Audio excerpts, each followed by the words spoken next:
Good afternoon, and thank you for joining us today. As you may already know, the Bureau of Justice Assistance is a component of the Office of Justice Programs and plays a vital role in strengthening the nation's criminal justice system. OJP assists state, local, and tribal jurisdictions with reducing and preventing crime, reducing recidivism, and promoting a fair and safe criminal justice system. Today's webinar, Fiscal Year 2025 Comprehensive Opioid Stimulant and Substance Use Site-Based Program, is presented by Kaylin Hill, BJA Senior Policy Advisor, who will discuss the NOFO and answer any questions about the process. Before getting started, we would like to go through a few housekeeping items. Please note that today's webinar will be recorded. If you are using a computer and need to adjust your audio setting, at the bottom of your screen, click on the down arrow, unmute button to adjust as needed. If you are still having an issue, within this icon, you can request that WebEx call your phone directly. You can submit your questions at any time, which will be answered at the end during a Q&A session. To submit your questions, at the bottom right of your screen, click the three dots and select Q&A. Be sure to send your question to all panelists. Closed captioning is available. The closed caption button will be visible in the bottom left corner. Thank you for joining us. Now let's turn things over to Kaylin.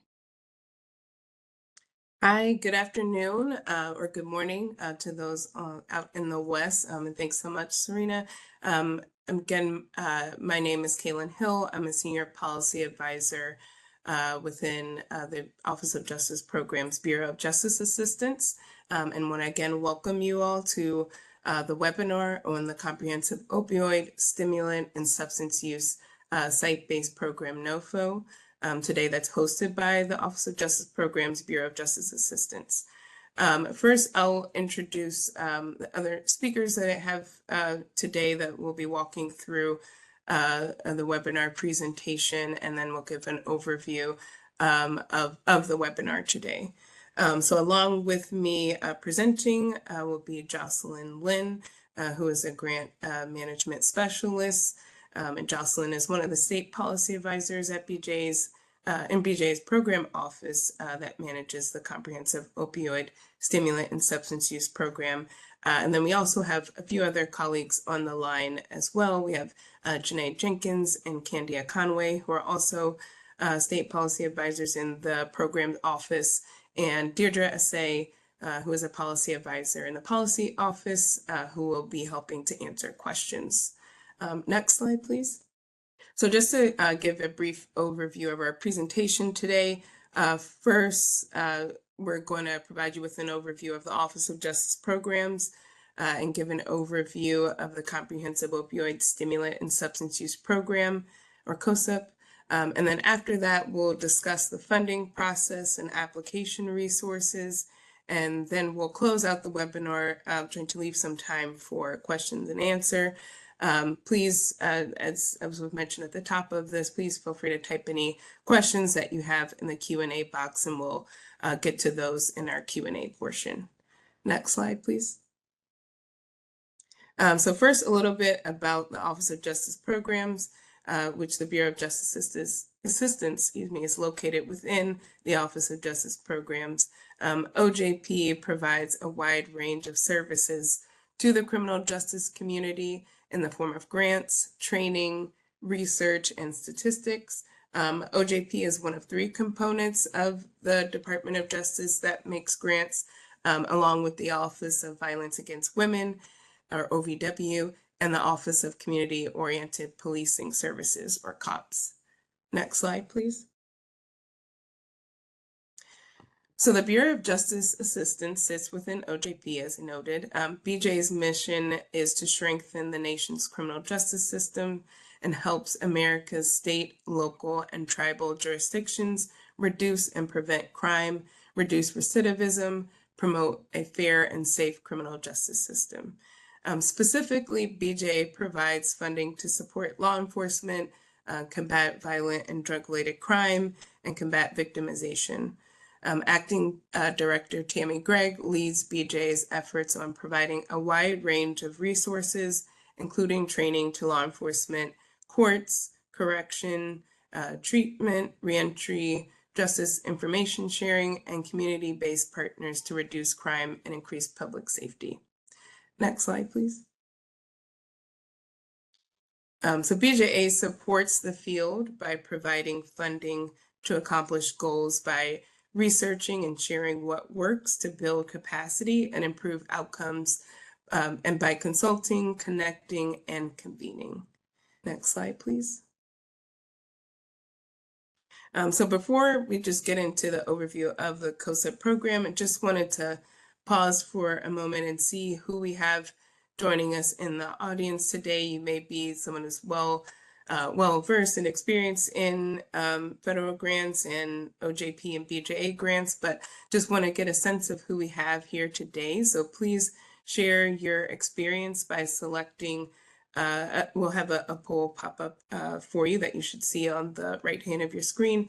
So please share your experience by selecting the response that best fits your organization. And I'll just pause for a couple more seconds to allow folks to enter their responses.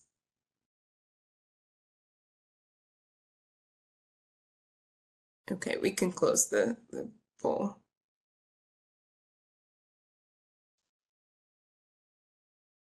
All right, was waiting for the responses there. So it looks like we have a good mix of folks. A lot of, it seems like most participants on the call are either well experienced with grants and then we also have a good chunk who are new. So thanks so much for answering that. Next slide. So now we'll just turn to give an overview of the program. Next slide, please. So through COSSUP, the COSSUP program, BJA provides support to state, local, tribal, and territorial efforts to develop, implement, or expand comprehensive programs in response to overdose deaths, illicit opioids, stimulants, and other substances. Next slide, please. And the goal of the COSSUP program is to reduce the impact of opioids, stimulants, and other substances on individuals and communities, including a reduction in the number of overdose fatalities, and mitigate the impacts on crime victims by supporting comprehensive collaborative initiatives. COSSUP funding helps increase access to prevention, treatment, and recovery support services, reduce overdose deaths, and support law enforcement efforts such as investigating activities related to unlawful distribution of illicit substances. Next slide, please. Okay, so now we'll just get into a little bit more specific information about the funding opportunity. Next slide. This year, under COSSUP, there are 3 funding categories. And we'll just we'll describe, give an overview of each of the categories. Category 1 is local governments. Category 2 is for state governments. And Category 3, which is a new addition this year, as tribal governments. In past years, tribal governments have been a part of Category 1. This year is included as a separate category. Next slide, please. So under Category 1, as I mentioned, this is for applicants that are local governments. So it's broken into 3 subcategories. So the first subcategory 1A would be an urban area or large county with a population greater than 500,000. This subcategory has a funding cap of 1.6 million over the grant period. Subcategory 1B, this is for suburban areas or medium-sized counties or local jurisdictions with a population between 100,000 and 500,000. So this subcategory has a funding cap of 1.3 million over the grant period. And then lastly, under the Category 1 of local governments is 1C. This jurisdiction is considered rural, if the this is for rural local governments, rural jurisdictions. The applicants will be considered rural if all or part of the county is either entirely rural or is an urban or suburban county that contains rural census tracts as identified by the Rural Health Grants Eligibility Analyzer. So this subcategory has a funding cap of $1 million over the grant period. Next slide, please. Okay, so next is category 2. As mentioned, category 2 is for state government applicants. So applicants under this category will make subawards to at least 6 jurisdictions within their states. So eligible applicants are state agencies that are state administering agencies, or the SAA, state alcohol and substance abuse agencies or drug agencies, and other state agencies that are appropriate for the scope of the proposed project. This category has a funding cap of $7 million. Next slide, please. And then the last category, category 3, all federally recognized Indian tribes should apply under under category 3. So this is for tribal governments. This category has a funding limit of $1 million. As I previously mentioned, in prior years, I think you if you had applied in prior years, this would have been under category 1, but now we've included as a separate category 3. All of the 3 categories, the local, state, and tribal governments, the project period is 36 months or a 3-year grant period. Next slide. Okay, so then just to discuss a bit about the activities or allowable uses under COSSUP.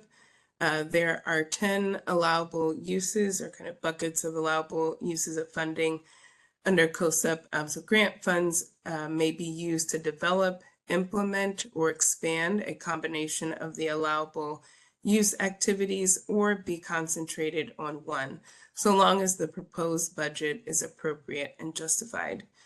So over the next few slides, we'll just cover the allowable uses. So applicants may propose investigative activities related to the unlawful distribution of opioids, alternatives to incarceration treatment programs, law enforcement and first responder deflection and diversion programs. Next slide.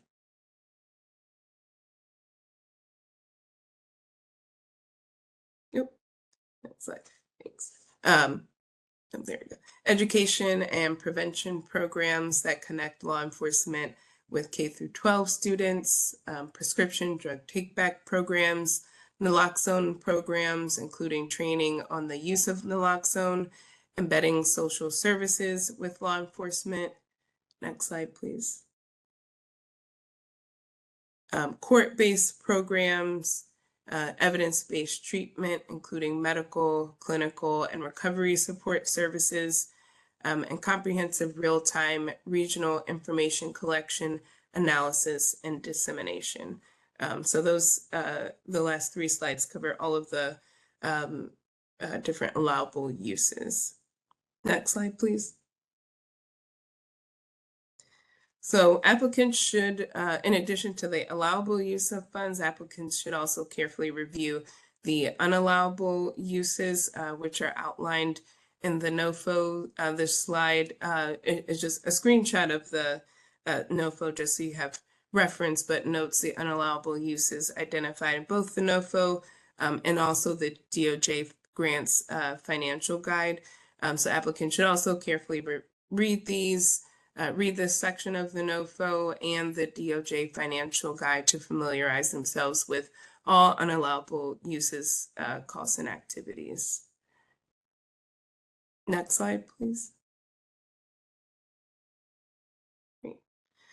And then, so here are the application elements that must be included in the application to meet basic minimum requirements. to advance to peer review and receive consideration of funding. So the SF 424, the proposal abstract, proposal narrative, certification by a chief executive officer, budget web-based form, including budget details and budget narrative. And we will go a little bit later in the presentation about where you can find some of those and uploading some of those documents. Next slide, please. And to advance public safety and help meet its mission, OJP will provide priority consideration to applicants that propose projects designed to advance the goals listed here, which I'll run through to the extent that they're applicable within the scope of this funding opportunity and your proposed project. So those include supporting law enforcement operations, including immigration enforcement, combating violent crime, supporting services to American citizens, protection of American children, supporting American victims in trafficking and sexual assault, and state and local enforcement efforts that are coordinated with federal law enforcement. Next slide, please. In addition to the agency priorities that are listed in the prior slide, priority consideration will be given under this NOFO to applicants in states and units of local government that actively meet the listed criteria to the maximum extent permitted by law. So that includes enforcing prohibitions on open illicit drug use, enforcing prohibitions on urban camping and loitering, on squatting, enforce or adopt standards to address people who are a danger to themselves or others due to a serious mental illness or substance use disorder, or who are living on the streets and cannot care for themselves. For state applicants, substantially implement and comply with the extent required the registration and notification obligations under the Sex Offender Registry and Notification Act. Applications seeking priorities here to consider and complete the agency funding priorities inventory, and which indicate the criteria that they're meeting. Next slide, please. The applications, as we're looking to the application review process, applications must be submitted by an eligible type of applicant, must request funding within programmatic funding constraints, and must be responsive to the scope of the solicitation. Additionally, applicants must include all items necessary to meet the basic minimum requirements. Next slide. Applications that meet those basic minimum requirements will be evaluated for technical merit by peer reviewers based on how the proposed project program address the following criteria, which are laid out in the NOFO. So that includes a description of the issue, the funding need, project goals and objectives, capabilities and competencies, and the budget and budget details. And you can see outlined here how each of these components are weighted towards your overall score. Next slide. And then on page 33 of the NOFO, which you'll see a screenshot of that page here, is the application checklist that has been created as an aid in developing an application. So again, this checklist can be found on page 33. So you can use it as a guide to make sure that you have all of your components. All right, and with that, I will now turn it over to my colleague Jocelyn Lind, who will discuss this funding process and application resources. Jocelyn. Thank you, Kaylin. Again, my name is Jocelyn Lindy, and I am part of the programs division at BJA. Now that we have discussed this specific NOFO, we wanted to zoom out and provide a bit of an overview of the OJP funding process. Your entity must register with SAM.gov and obtain a unique entity identifier, and you must maintain an active SAM.gov registration status at all times. For entities new to SAM.gov, this registration process can take time, so start early and at any point during the year to be sure your status reaches active before you need to submit a funding application. Renew your registration in SAM.gov every 12 months. Even if you've applied for a federal grant before, you need to check that your registration is current and renew it if it's not. Applicants who do not have an active SAM.gov status will not be able to complete step 1 of the application process in grants.gov. Also, be sure that your organization's points of contact in SAM.gov, especially the electronic business point of contact or eBiz POC, are current. The eBiz POC may receive notices about time-sensitive actions they need to take during the application process. Next slide.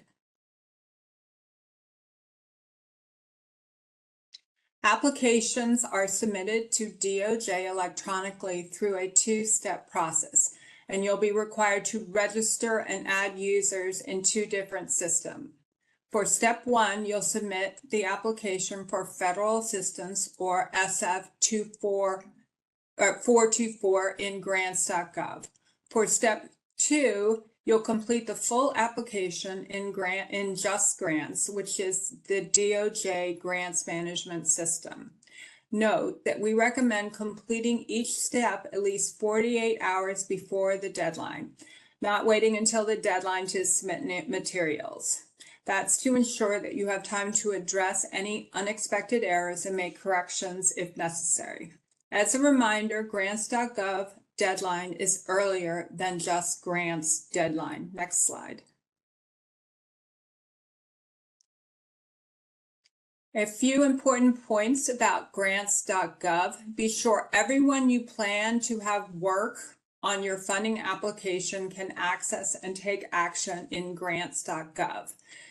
Do this in advance of the application to be sure you're ready to submit when the time comes. Grants.gov will only allow entities with an active SAM.gov registration status to submit an application for federal assistance. So check to be sure your registration is not expiring soon. One common question about SF424 is, do I need a firm budget amount to submit this form? The answer is no. You can provide an estimate on this form and then update your funding request in Just Grants. Once submitted, the SF424 helps to pre-populate standard information in Just Grants in the Just Grants application. One other note about SF424, the individual listed in Section 8F of this form is automatically identified as the application submitter in Just Grants. So be sure that that person is checking their email and is prepared to complete the application in Just Grants during step 2. If this is your entity's first DOJ application, your SAM.gov eBiz point of contact will also need to monitor their email and prepare to take actions to onboard your entities into Just Grants as you move to step 2. You can find more information about SF424 in the links provided in the NOFO. DOJ made one change to grants.gov step this year. We are no longer requiring every applicant to submit an SFLLL in grants.gov. Instead, applicants will be asked about their lobbying activities in the Just Grants application. Next slide. Your Just Grants application will align with the requirements described in the NOFO. Generally, applications must contain, that must contain most of these sections. The standard applicant information in Just Grants is pre-populated with data from your SF 424. You'll need to review and make edits as necessary to the information in Just Grants. You do not need to go back and make changes to your SF 424 in grants.gov, just to be sure that your information in Just Grants application is accurate and complete. Your budget should align with the proposal narrative and clearly explain how each cost will support the projects. Costs should be reasonable and necessary for the proposed projects. Since allowable costs will vary by DOJ program, you should look at the NOFO for more details on allowable and unallowable costs, as we provided an overview of that a bit earlier. For some DOJ programs, MOUs or partners' letter of intent are required. For this program, it is not required, but entities may include as you do have project partners. Generally, these should reflect partnerships and show agreements to support your project through the commitment of staff time, space, services, and other project needs. You'll also need to address multiple disclosures and insurances in your application. These questions guide applicants through programmatic, financial, and legal topics to ensure applicants understand what is required of them. Read those carefully and seek clarification when needed. Next slide.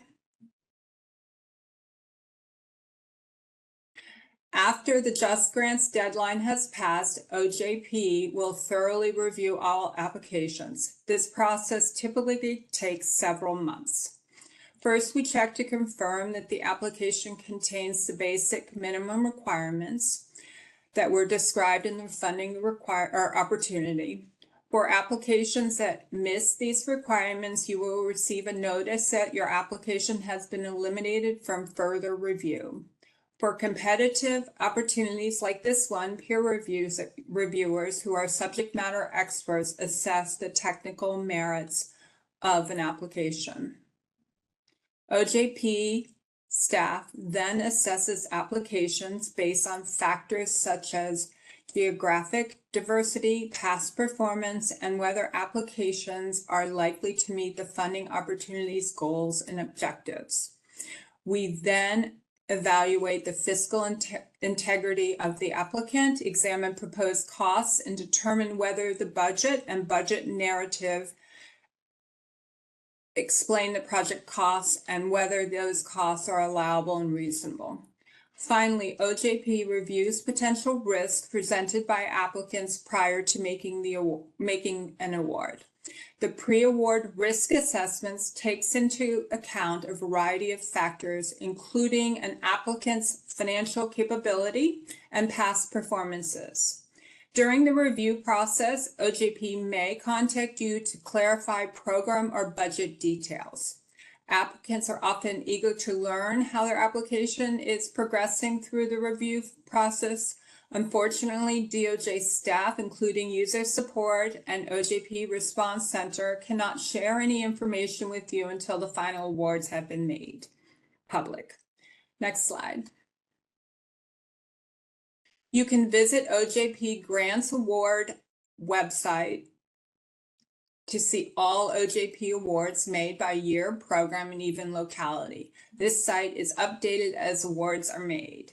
In your if your application is selected, specific Just Grants users from your organization will be notified by email of an award, and they will also see the award in their Just Grants account. If you receive notice of an award, you must take specific steps in Just Grants to accept or decline it. The DOJ Award Acceptance Checklist on the Just Grants resource website can walk you through those steps. Next slide. Additionally, please note the certification by the Chief Executive Officer. If the applicant is a state or local government, They must submit a certification found in the appendix to be considered for funding. The application will not proceed to peer review phase if this is not fully executed and submitted. Again, this only applies for state and local government applicants. The applicant entity, including its officials and personnel, certifies compliance with 8 U.S.C. 1373 and 1644 to any program or activity receiving federal financial assistance under any award made by OJP pursuant to this application. Subrecipients must also comply with 8 U.S.C. 1373 and 1644. Next slide. The blank certification form can be found at the end of the NOFO. Download and print the certification form, fill it in as required.